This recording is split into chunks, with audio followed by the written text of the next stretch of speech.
now in high definition. Coverage you can count on. This is KSLA News 12 at 6. Ask not what your country can do for you. Ask what you can do for your country.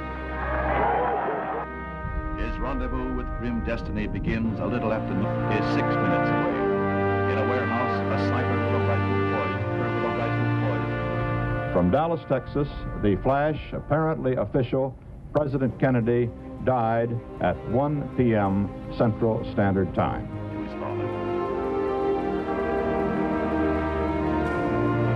May his family find comfort in knowing they walked with greatness. And may the soul.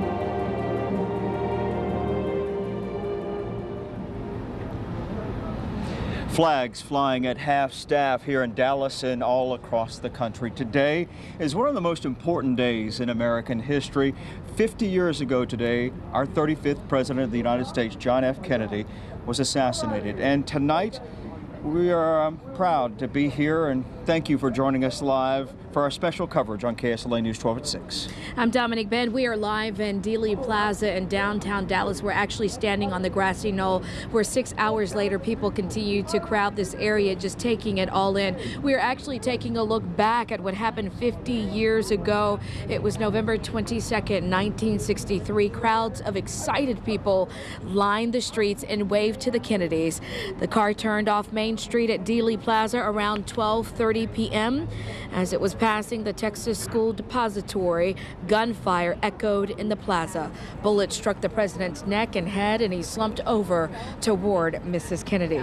Governor John Connally was also hit in the chest that day, and after its investigation, the Warren Commission found that Lee Harvey Oswald, who was born in New Orleans, murdered the president. But to this day, speculation still lingers on whether or not Oswald acted alone.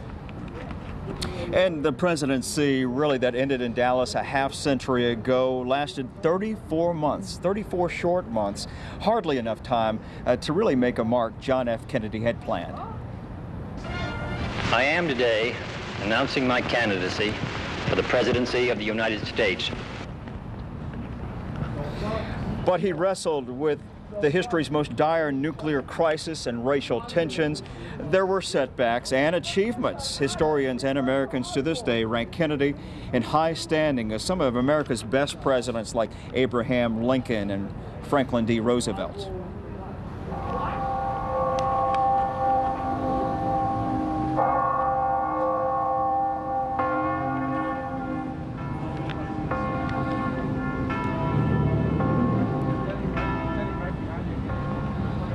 The city of Dallas, where JFK was gunned down, honored the slain president today, and throughout the city, church bells rang as a moment of silence at 12:30, marking the moment the president was assassinated 50 years ago. KSLA News 12 was there 50 years ago as flags were brought to half-staff around Shreveport after hearing about the president's assassination. And here you can see flags at half-staff at the courthouse downtown and at the Shreveport police station. Now, locals flocked to KSLA News 12 back then for all of their information, just like now. And here you can see some old video that we found in our archives after the assassination of locals rushing into our old station to get the very latest news. Back then, KSLA News 12 was inside of the Washington Uri Hotel in downtown Shreveport. That building is no longer there. The Louisiana Tower now stands in its place. Back out here live. But you didn't have to come to us because you could count on us to come to you. Yeah, in our next KSLA News 12 archive footage, KSLA News 12 news anchor and news director Don Owen hit the streets at that time as Shreveport residents mourned John F. Kennedy's death. And pay close attention because you may see some familiar faces. To extra, read all about it, Shreveport Journal. Kennedy killed in Dallas, extra. Get it in the Journal. Well, it upset me quite a bit. I was working on the switchboard, and I got real upset. The president. Well, I was shocked. I didn't believe anything like that could happen myself. Not now. How did you react when you learned of the president's death? was just shocked. Didn't seem real. How about you? Well, when a lady told me, I just couldn't believe it. I was just shocked to death. It just really, I still hadn't grasped the thought of it. Well, Don, it's a terrible tragedy. It's a crime not only against the nation, but it's a crime against our very form of government, and it's a terribly tragic day for the United States. What was your reaction when you first learned of the president's death? Stunned and shocked. Do you have any ideas why anybody would even consider a deed such as this? No, it's beyond my comprehension. You may not agree with him, but I can't imagine any American even thinking anything like this. It's beyond my comprehension, that's all. Well, I found out about it at school today, and I was just very shocked, and different things went around and different rumors, and it wasn't definite for a while. But then our science teacher finally announced to us that it was so, that he had been killed, and it was just unbelievable.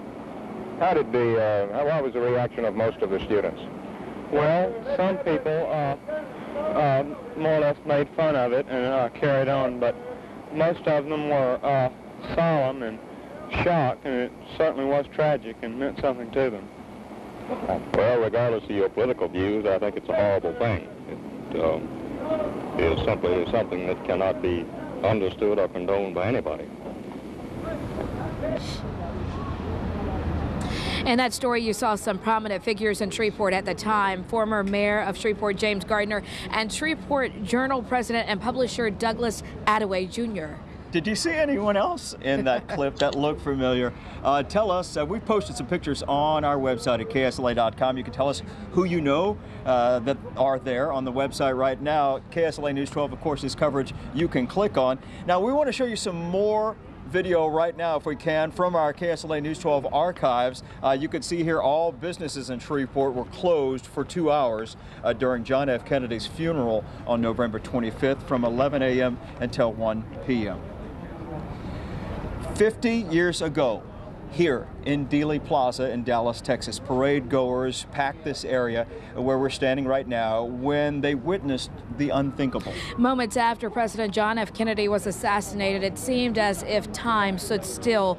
And those old enough to remember that day also remember exactly where they were. Tonight, a Houston woman says moments after the motorcade passed her, the 35th President of the United States was dead. At the tender age of 18, a time of innocence, Arlene Pearson was working in downtown Dallas and took a break to catch a glimpse of President John F. Kennedy along the parade route. There were so many people and we kept getting pushed further up, so we were standing in the street. It's still crystal clear, the black Lincoln Continental with the top down, the president and the First Lady. Nothing seemed out of place, everything picture perfect. As he went by, you know, I was so excited, young girl. He reached over. He knew the man evidently that was standing next to me. The man stuck his hand out and Kennedy shook his hand. Arlene remembers exactly where she was standing that day. Right in here, just before he made that little corner.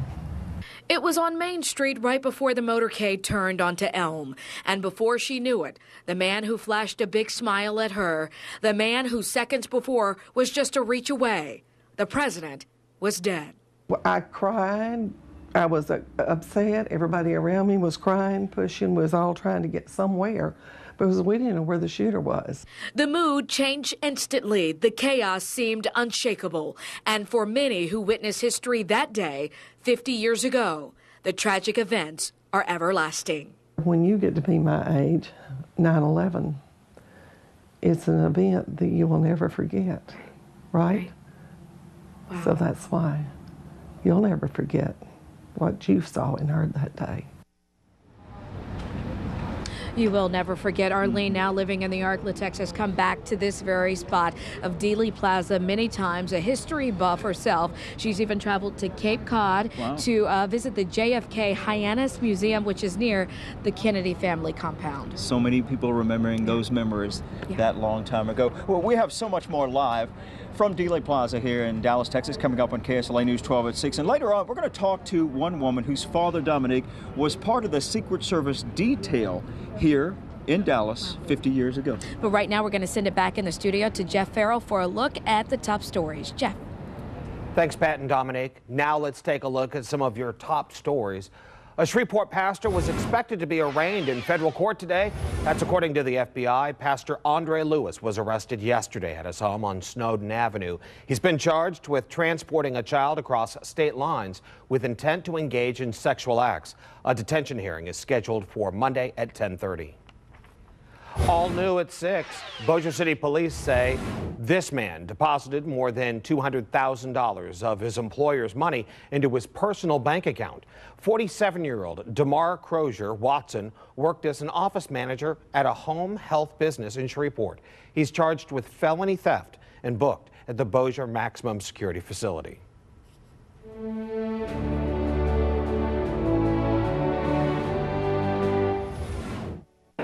We didn't have radios or TVs in our rooms because we were first-year cadets. I remember I had to go to chemistry class, so I gathered my chemistry books up. I looked out the window just as they brought the flag to have staff, and that's how we knew that the president had passed away. That's General Peyton Cole remembering all those years ago, Dominique. Just many of the local members who remember where they were when they found out the tragic news that their president died 50 years ago. All right, and coming up, we talked to a Benton woman who says her father was a Secret Service agent who was with President John F. Kennedy in Dallas and in New Orleans. We'll be right back with coverage you can count on. KSLA Storm Tracker 12. We track storms. Looking out across the Arklatex, we still have rain, and there's actually more rain falling than what you see here. A lot of it's actually kind of this light little misting stuff falling underneath the radar. But the heaviest rainfall, you see kind of three groups. One group, one group, one group. Not quite as much in the rest of northwest Louisiana. Let's start up north here. You see the showers that have tracked out of McCurtain County and into southwestern Arkansas and near Foreman. This is really the heaviest rainfall. Moving off towards the east-southeast at about 30 miles an hour. Going to put this rainfall that's right now in Foreman into Ashdown by 6:43 and then over into Shaw by 7:04 and Mineral Springs by 7:11, and it's basically raining the entire time between now and 7:11 in Mineral Springs. Another grouping of showers here leaving Miller County into Lafayette County. This is also tracking off towards the east-southeast at about 30 miles an hour. So as we put that track out there for you, you put that into Walker Creek by 6:42, Taylor 6:48, Harmony 7:01, and then into Dodson at 7:07. Back in East Texas, another grouping of showers here. This is all south and west of Marshall, Texas, pretty much near Tatum, between Tatum and Longview. Really, we're seeing the heaviest rainfall there right now. And again, off towards the east-southeast, east-northeast, about 30 miles an hour into Darko, 6:36, Bel Air, 6:49, Jasper Heights by 6:56, and then Scottsville by about 7:04. Basically, it's just some rain, but we're going to continue to see this rain falling for most of the evening and overnight tonight. Our temperatures go from the 40s by 10 p.m. down to the 40s tomorrow, and then as we get a high temperature, just a little bit above 40 in the afternoon. Not much, 51 on average. I do expect some clouds to hang around for most of the day tomorrow. Now watch what temperatures are doing. We're already in the 40s up here in DeQueen, 42 in Mount Pleasant, still holding on at 53 in Shreveport, 55 in Minden, 59 in Natchitoches, but we're about to watch that drop as we go through the rest of this evening. And you can see there's some freezing temperatures back here off towards the west, 30 in Abilene, 29 in Oklahoma City. So a pretty big range of temperatures. You go from Baton Rouge, we're at 65, down to Oklahoma City, 29. That's a pretty big range, and it's all because of this rainfall and the cold front that has caused it. Now, the cold front is still stalling out right on the edge of the Arklatex right now. You can see it right there, the very southeastern edge. So that's why it's a little bit cooler up here, a little bit still more humid and warm down there. The rain that's falling behind the cold front is basically not going to be any thunderstorms, not going to be severe, not going to wake you up like some of the storms did last night. It's basically just rain with a little bit of wintry mix back behind it. Here's what Future Track says about things. Let's go to tonight, 10 o'clock, still raining, that steady light rain. Continuing into tomorrow morning, most of the rain now is going to be south of I-20 as we start the day tomorrow. Even through lunchtime, still expecting some rain in parts of Sabine County and Sabine Parish. We go into the afternoon. Notice how the clouds don't fully clear out, still dealing with some cloud cover by 10 o'clock Sunday, and we go into the rest of the day Sunday. Late in the day Sunday, I'm expecting some showers over here to start moving into East Texas by about 6 o'clock. You see that? And this could cause a bit of a mess as we head into the day Monday. Let's talk about the forecast next couple days. 39 up to 51 for tomorrow. 32, freezing Sunday morning. Chances for showers coming back in late Sunday. Freezing again Monday morning. This is where we're looking at our risk for some sleet to be falling in parts of the Arklatex. A little bit of a warm up for Tuesday where we still have rain. Thanksgiving looks pretty good. Let's talk again about Monday morning, because this is something I really want folks to pay attention to here. Northern side of the Arklatex for our Monday morning commute, 7 o'clock to about 9 o'clock. We could be seeing sleet falling from I-20 north. That's something we're going to be tracking for you as we go through the weekend.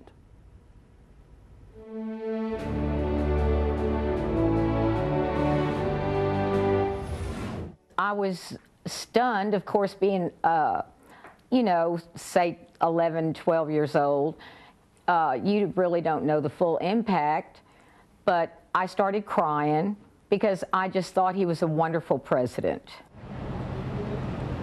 And this is how the headline read November 23rd, 1963. This is the Dallas Morning News, Kennedy slain on Dallas streets. And it happened about 50 feet behind us. We are live here at Dealey Plaza in Dallas, Texas, where President John F. Kennedy did die 50 years ago. Of course, after the assassination, there were so many conspiracy theories. And in fact, there have been a lot of people behind us crowding Dealey Plaza. It's thinned out a bit now, but you can just hear some of those people talk about some of those conspiracy theories. So it's been a fascination for 50 years to still hear some of those theories that people believe happened that day. Stick around. We will be right back with more live coverage. We are coverage you can count on from Dallas.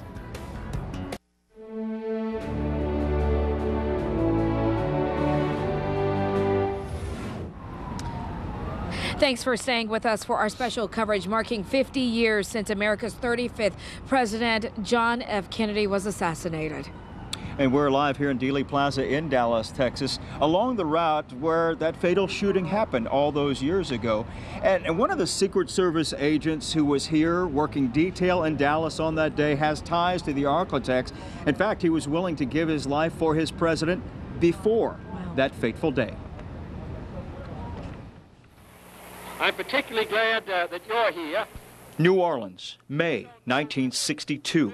President John F. Kennedy addresses the crowd about how space technology would drive our future. One of the Secret Service agents protecting him that day was Gloria Whitaker's father. I said, oh, there goes my daddy. Of course, I was very proud of my father and his accomplishments. It was one of the many times Agent Louis Serta was pulled away from his duties with the Department of the Treasury to guard the president. My mother would always say, just pray that your daddy gets home safe tonight. She knew the demands of the job, human shields for the leader of the free world. Dallas would be the ultimate test. When there's something that big, they use all agents. About 100 agents were on the ground, including Agent Serta, who worked crowd control and surveillance. They're just constantly looking and mingling and, you know, trying to spot people that they thought was not supposed to be there. The crowds were massive. Security sweeps wouldn't catch everything and couldn't stop an assassin. It just came out of the blue. They were not expecting it. They did not expect it at all. It was just a shock to the whole nation. Agent Serta heard his fellow agents make that fatal radio call. The president was shocked. I just couldn't imagine what was going on in his mind, being right there. Later, Special Agent Serta wondered, was there something more they could have done? All the agents said, how could we have missed it? How could we have missed it? Yes, yes. That was the consensus of all the agents. The Warren Commission report released recommendations for the Secret Service to better protect future presidents. That same commission also gave praise to the agents on duty that day who stepped in when the rest of the world could only stand in shock. And one more thing, Gloria Whitaker's father, Agent Serta, served 30 years for the Secret Service He died on this day 9 years ago, November 22nd. Wow. And Gloria says that her father and President Kennedy, she believes, are looking down on us today, Domonique. Wow, that is amazing. You can get easier access to the Warren Commission report thanks to the U.S. Government Printing Office. The office put a digitized version of the report online. To read the Warren Commission report, you can go to our website, KSLA.com. Much more live coverage from Dallas. We are coverage you can count on. Nothing makes a New Orleans Saints fan happier than knowing their win over Atlanta eliminated the Falcons from the division race. The Saints handed Atlanta their 5th straight loss last night, winning 17-13. It was the Houdat defense in the second half that carried the Saints to a win, but they did suffer some setbacks. Defensive lineman Glenn Foster went down with a leg injury. This is just 1 week after the defense lost Jabari Greer for the year with a knee injury. LSU and Texas A&M kickoff right here on KSLA News 12 tomorrow afternoon, 2:30.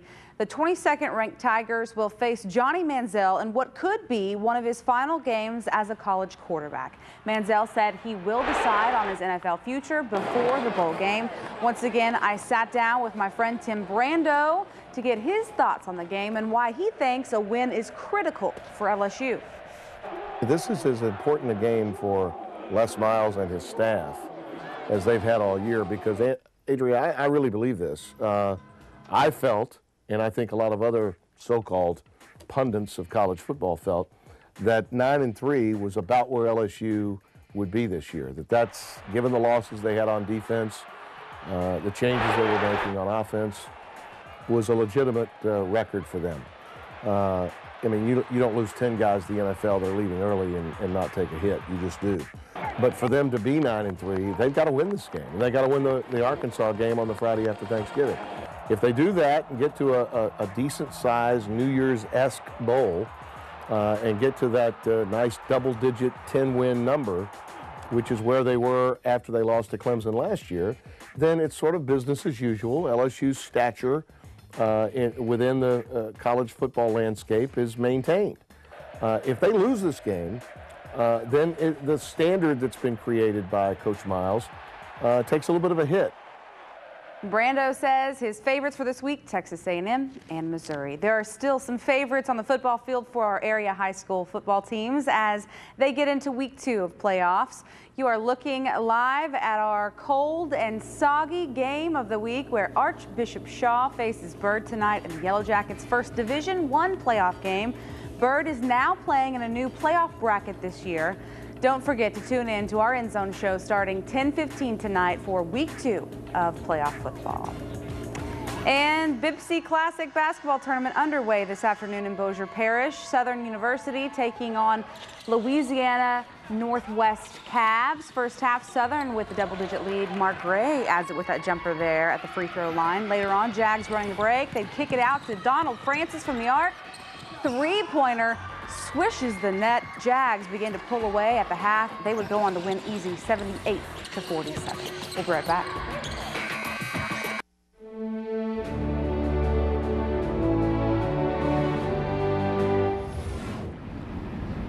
We are back live here in Dallas, Texas, downtown Dallas. We're actually live in Dealey Plaza, live on the grassy knoll. Just a handful of people still out here. It's where the 35th president of the United States was assassinated 50 years ago. Yet many people never tire about talking about all the conspiracy theories out there. In fact, there are 311 different conspiracy theories out there. And a new CBS poll shows that most Americans don't believe Lee Harvey Oswald acted alone in the assassination. The poll, marking 50 years since the murder, shows 61% don't think Oswald acted alone. 56% believe there was an official cover-up to keep the truth from getting to the public. And other results from the poll shows that most Americans think the assassination is an important event in American history, and a majority believe Kennedy will be remembered as a great president. Historians have investigated the case for decades, and they say it's time to accept that Lee Harvey Oswald killed the president all by himself. Southeastern Louisiana University professor Michael Kurtz is a leading authority on the assassination of President Kennedy. However, Kurtz says he does not buy the lone gunman theory. those individuals who believe that there was only one individual, Lee Harvey Oswald, did it by himself, have never explained that if that's the case, why cover it up? If nobody put Oswald up to it, Oswald did it all by himself, why has there been such a massive cover-up over the years? Kurtz adds he believes there were at least 3 shooters that day right here in Dallas when Kennedy was killed.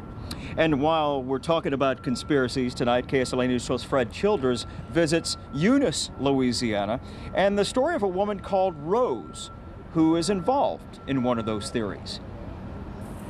I wanted to know the Eunice, Louisiana connection to the JFK assassination. Todd Elliott wasn't even born when JFK was killed, but he says his interest in the assassination and a woman called Rose Cheramy became an obsession. Rose was found here off Highway 190 outside a place called the Silver Slipper, some 48 hours before JFK was shot. This is actually the site of the Silver Slipper Cat House, which was a house of ill repute along the highway in 1963. This is where she was supposedly left, dumped by 2 Italian-looking men who were on their way to Dallas to assassinate the president on Friday. This stretch of highway is immortalized in Oliver Stone's 1991 Academy Award-winning film JFK, where they show a woman being thrown from a moving car. After being rescued from the side of Highway 190, she was brought to a hospital in Eunice, which has now closed for decades. In Elliott's words, Rose predicted the future, and she did so in Eunice. Most mysterious figures in the JFK assassination besides Lee Harvey Oswald. She was a woman who was picked up in Eunice some 48 hours before the president was assassinated in Dallas on Friday, November 22nd, 1963. She was arrested and picked up in Eunice, brought to a hospital and the Eunice City Jail on November 20th, 1963. And she told mostly police and medical staff personnel that the men that she was riding with that day from Miami were bound for Dallas to kill the president on Friday. And this is the first indication of foreknowledge of the assassination. And to this day, says Elliott, some who encountered Rose appear hesitant to discuss it. I still have people today that will not go on the record and talk about Rose Cheramy 50 years later, because out of fear, they're still scared to talk about it. Now, why? You know, if she was inconsequential, if she was just a minor character, if she was just a prostitute and a drug addict, then why are people still very apprehensive to talk about it? Elliott says the name Rose Cheramy was not her real name, but the most infamous of many aliases. Hence the title of a book he's written, A Rose by Many Other Names. He says she died mysteriously in 1965. Her body found along a rural highway in Texas. Fred Childers, KSLA, News 12. And as many of you know, the man accused of killing President Kennedy, Lee Harvey Oswald, he never made it to trial because he was killed just 2 days after President's assassination. On November 24th, 1963, Oswald was shot to death in the basement of the Dallas police station by Jack Ruby, a Dallas nightclub owner. Oswald was on his way to a more secure county jail at the time. A crowd of police and press with live television cameras rolling gathered to witness Oswald's departure, and that's when Ruby emerged from the crowd and shot him with a .38 revolver. Now, Jack Ruby says he did it out of rage, but really it's not exactly known why he shot Lee Harvey Oswald. He did have something to say about that. He did speak out, and I'll have more on that in just a couple of moments, but there is a woman that I spoke to in the Arklatex who has a unique tie to Lee Harvey Oswald's murder. It's because of who she married, and I traveled to Texarkana, Texas to get her side of the story. Like most everyone, Pat Ray of Texarkana, Texas remembers that somber day 50 years ago. It was so sad to me. It really upset me. I wasn't old enough to vote, but I still was around my dad that really liked President Kennedy. She was 16, on her way to her first day at work at the A&W Root Beer shop at the corner of Hickory and 9th. The place was empty. There was a lot of tears and prayers, and it just was an awful day. This is the spot at the old A&W Root Beer. Pat worked here for about 6 months, and then she got married. And that's when she found out her family's connection to the Kennedy assassination. Her husband's uncle, Ray Brantley, owned Ray's Hardware and Sporting Goods store in Dallas. One of his customers was Jack Ruby, a Dallas nightclub operator. Ruby killed Kennedy's assassin, Lee Harvey Oswald, as he was being transferred to county jail 2 days after the president's death. Oswald has been shot. Lee Oswald. As I know, Ray, when I first met him, was very, very upset about what had happened to the president. And he told us then he knew Jack Ruby from the store. Not only did he know Ruby, Pat says he sold a gun to him, which could be one of the most famous in history, a Colt Cobra revolver. Here's a copy of the 1960 receipt. Ruby used a Colt Cobra to gun down Lee Harvey Oswald, and in doing so, created one of the biggest unsolved mysteries. Why did Lee Harvey Oswald shoot the president? I kind of think that the United States got cheated when they couldn't get the actual story. I know Ray had very high integrity, and I think if he had had even an idea that this would happen, he would not have sold him that gun. But it happened. Here comes Oswald. He is ashen. And the world, 50 years later, wonders what might have been. Now, Jack Ruby was convicted of murdering Lee Harvey Oswald in March of 1964, and he was sentenced to death, but that conviction was overturned.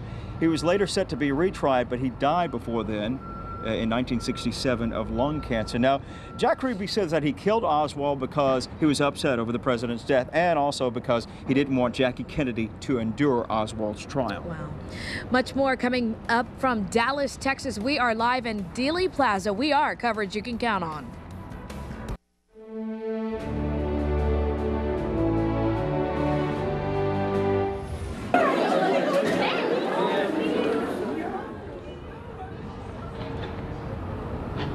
Parkway High School in Bossier City has dedicated this week to teaching their students about the Kennedy assassination. A memorial display is set up in one of their main hallways featuring replica artifacts from that day. A historical Life magazine, a Dallas morning newspaper, along with pictures and doodle notes are also on display. History teachers have been taking their students to the memorial as a class learning activity. In my class, we've been comparing this to the funeral of Abraham Lincoln and how it followed the same details that his funeral did. Central Park Elementary School also had a JFK display up with many of the same replica artifacts. Teachers there have also been using it as an opportunity for teaching experience. Thank you so much for staying with us for our special coverage of marking the 50 years that our 35th president of the United States, President John Fitzgerald Kennedy, was assassinated right here in Dallas. And we need to make sure our younger generations understand the depth of what happened 50 years ago. And even though the tragic events took place decades ago, one Arklatex teacher is making sure that his students take a close look back at that major milestone in U.S. history. And KSLA News 12's Marlene Mendoza takes you inside the Cattle Pair students' history lesson. You gotta understand it happened in a split second. A milestone moment in American history is making its way into classrooms, generations detached from the tragic moment of President John F. Kennedy's assassination. Here inside this 7th grade American history class at Donnie Bickham Middle School, Mr. Welch is taking a break from the regular curriculum to take a look back at a time that has shaped our future. If the kids don't understand things in the past that sort of shaped our country, they're not going to have a connection to the American culture. With his personal collection of old newspaper clippings to conspiracy theories written in history books, Mr. Welch is using this time to teach his students who have not experienced anything nearly as monumental in their lifetimes. I want to know my history and learn more so I can be smart. In the activity where it's kind of fun, so we can get all our learning in a fun way. It's just really interesting to know about his presidency and how he died. Those moments in history sort of connect us to the history. One of those things, Mr. Welch says, we still see effects in our everyday lives today, the impact on our national security. I mean, Kennedy was, traveling in a convertible in the middle of Dallas. So that changed the security. A lesson that he hopes his students will remember from such an important part of our country's historic timeline. In Shreveport, Marlene Mendoza, KSLA News 12. And we want to thank Mr. Welch. We want to thank Mr. Welch for inviting us to his 7th grade class and letting us know about how he's teaching such a pivotal lesson to his kids. All right. And coming up, one of our very own anchors at KSLA News 12 remembers exactly where he was when he heard about the assassination of JFK. We'll tell you who and what they remember next on KSLA News 12 at 6.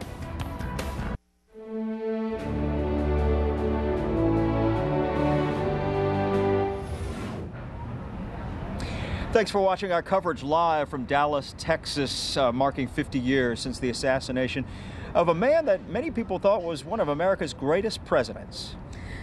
Welcome back. I'm Domonique. Benn. Many of us can only imagine that horrific day in American history, but Storm Tracker 12 meteorologist Ron Young remembers very vividly the impact that day had on him as well as his fellow classmates.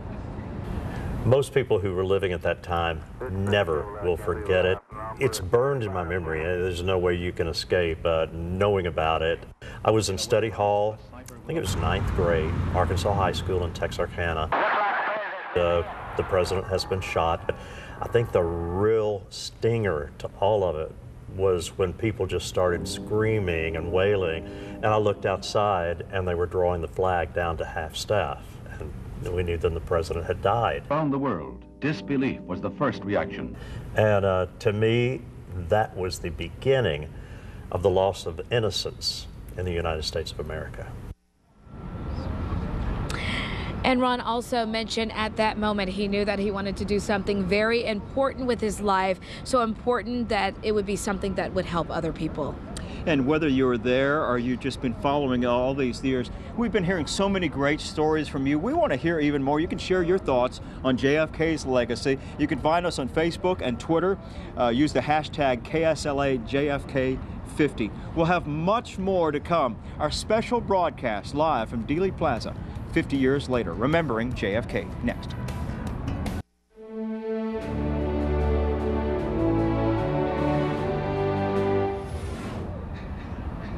We are live in Dealey Plaza in downtown Dallas, remembering 50 years ago today, the day that changed the country forever. It was the day that President John F. Kennedy was assassinated. And in the horrific days and even months after the sudden death of JFK, officials at the U.S. Mint received letters and they received some telegrams as well suggesting a coin of the United States be made in honor of the late president. And by 1964, the Kennedy $50 was issued. This video comes from our KSLA News 12 archives of the Kennedy $50 being bought in Shreveport.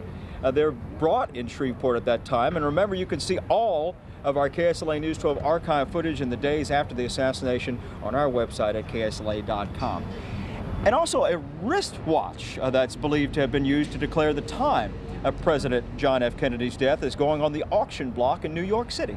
All right, so take a look at this picture provided by Christie's Auction House. The 18-karat timepiece worn by a Texas neurosurgeon is estimated to auction for up to $150,000 at Christie's on December 17th. A portion of the auction proceeds will be donated to the American Red Cross.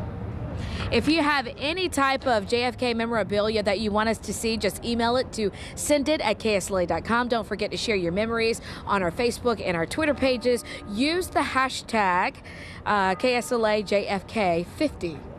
And if you have some memorabilia, you may want to get in touch with us, and we may want to do a story on you. But we'll be back. More live coverage from Dealey Plaza, Dallas, Texas, next.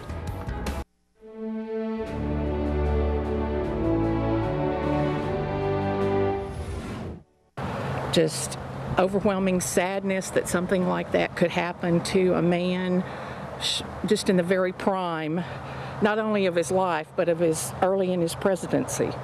And you wonder what would have happened to our events in history had that one moment not happened. One more note as we're about to wrap things up here live from Dealey Plaza in Dallas, and I was watching the special ceremony this morning, Domonique. From Dallas Mayor Mike Rawlings, he says hope and hate collided on this date 50 years ago. It's been a long day here in Dallas, starting with that ceremony just after noon, and it's honoring the legacy of JFK. Good night, everybody. Now with the KSLA News 12 mobile app, you'll never be without news from KSLA.com.